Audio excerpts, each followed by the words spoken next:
Okay, guys. Oh.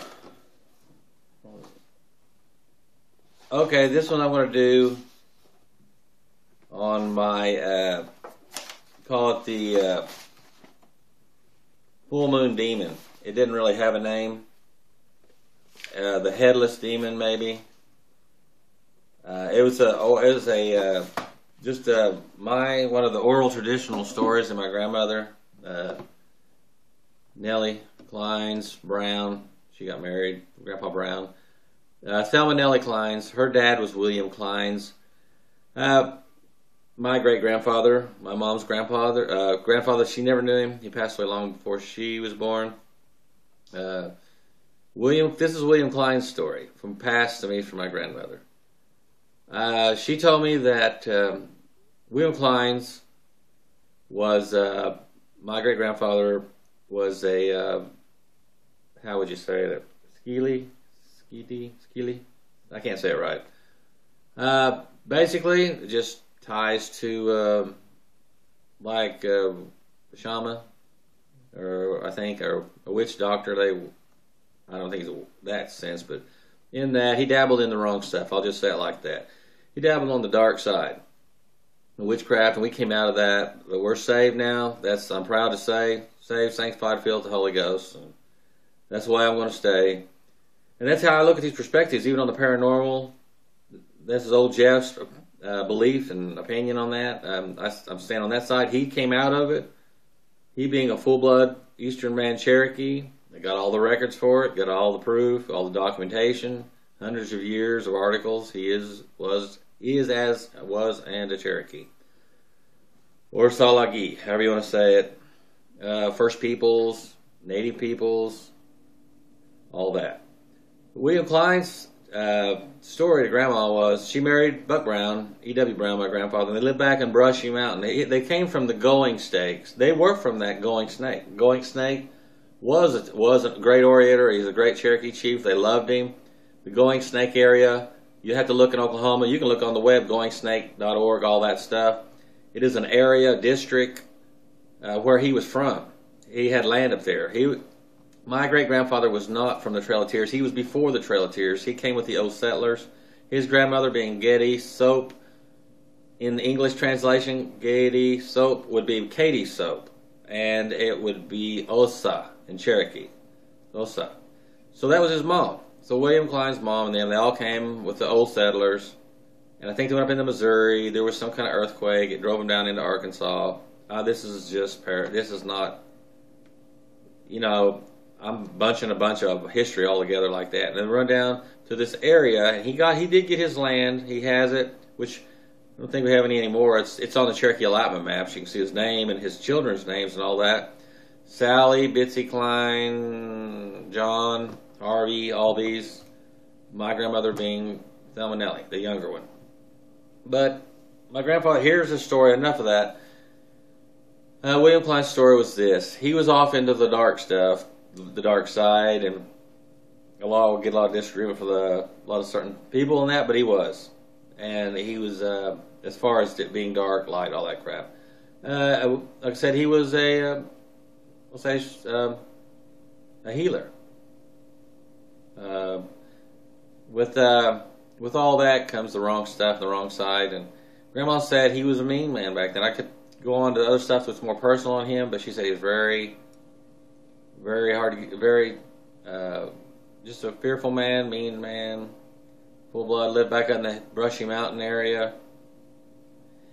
People from Oklahoma probably know that area. He, gosh,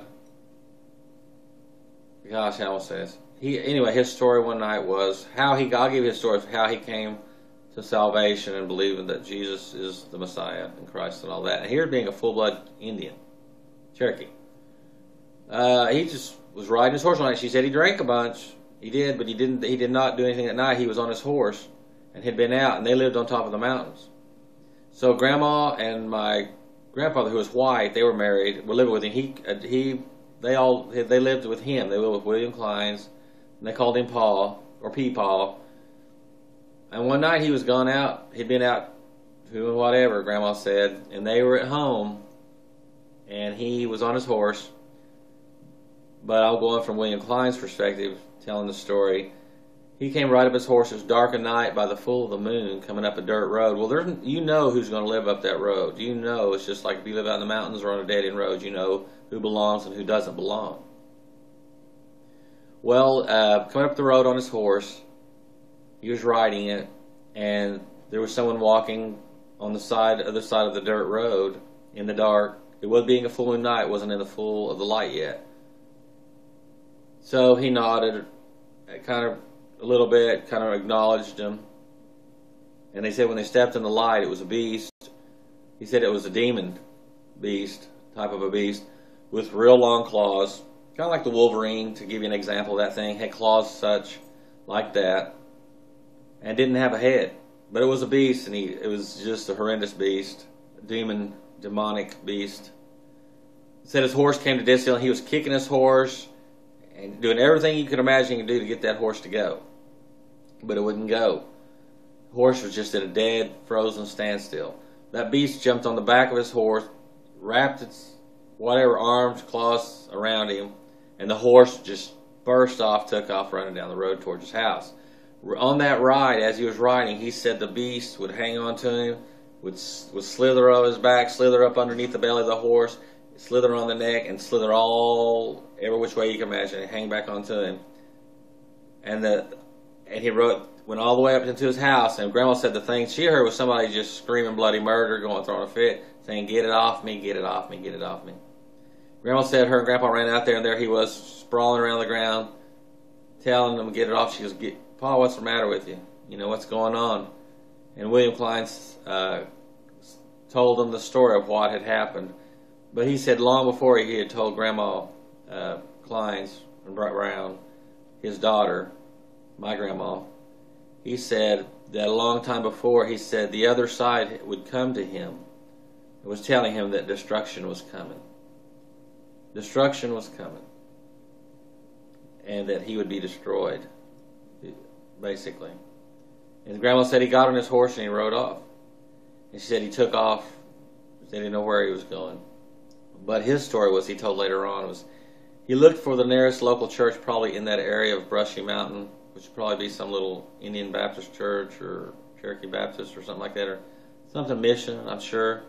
And said he threw himself across the altar and sprawled himself and gave his life to the Lord, and became a devout believer, devout in Jesus Christ, or Jesus the Messiah, Spirit-filled.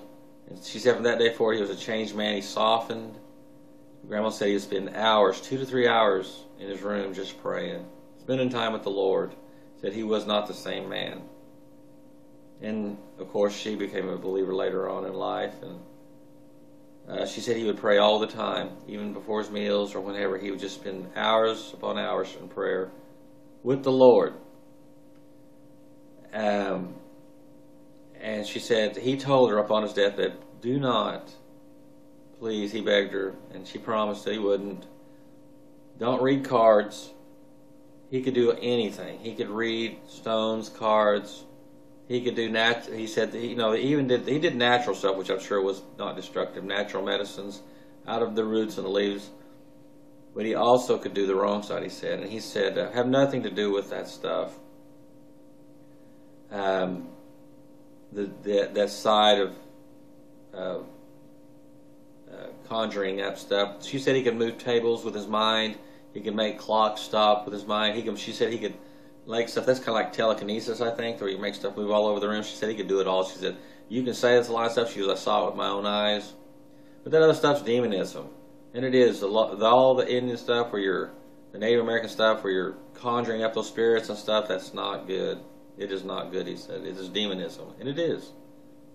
That's my belief. So that's old Jeff's Native American story on William Clines. I do that for my great-grandfather. I know one day I'll get to see him when that time is, when our time comes and he's on the other side, and what the believers believe is in heaven or in paradise in Getty. We will see each other. I'll get to meet him. Seen like one picture of him. But it's a good story. It's a good Native First People story from a Native American Eastern Band Cherokee William Clines. I do it for him from the Goingsnake district, from the Flint district area, all his land. I do it for him. And I do it for you guys just to share that story. This is the stuff I do. It's mysterious Oklahoma. Just the mysterious stuff. That's what I do. Just the oddities, something that catches my eyes. That's what I'll share with you. I hope you enjoyed it. Thanks again for watching. Stay with me for a while. It's always going to be a good one. See you later. Bye.